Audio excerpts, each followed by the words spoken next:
Well, at least you're a man, you're talaga truly a man of principle. Dahil isa ka dun sa isa ka sa hindi pumirma, supposed to be dun sa complaint or impeachment, if you like to against VP Sara, no? Ang daming nagulat din ng mga doon, no? When everyone else wants to alam mo na, get in the good graces of the powers that be na sinasabi nila. Ikaw hindi, you chose to be independent minded and just followed what's in your heart. What triggered you? Anong pinaka driving force mo dyan to not to sign? Boss, alam mo, malaking factor yung kung paano ako pinalaki ng parents ko eh. Yung prinsipyo ba? Kasi anak mahirap ako, lumaki ako sa bahay kubo.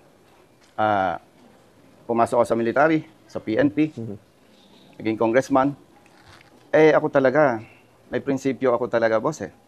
At hindi ko, ang ko talaga, Panginoon lang at taong bayan ang pwedeng gumamit sa akin. At nasubaybayan ko, boss, yung proseso nito, yung investigation. At kung matatandaan mo, nagsimula yan sa sinasabing yung sa pondo, sa confidential funds. Now, ipagpalagay natin, may mali doon sa paggamit ng pondo. Okay? Ang nakikita ko doon, may ibang pamamaraan eh. Na kung saan, kung ang interes ng sino man ay protektahan ang pera ng taong bayan, bakit si Vice President Duterte lamang?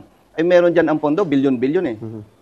Gusto ba nilang sabihin na ina-assume nila na itong bilyong-bilyong pondo ng taong bayan ay nagagamit ng iba ng maayos?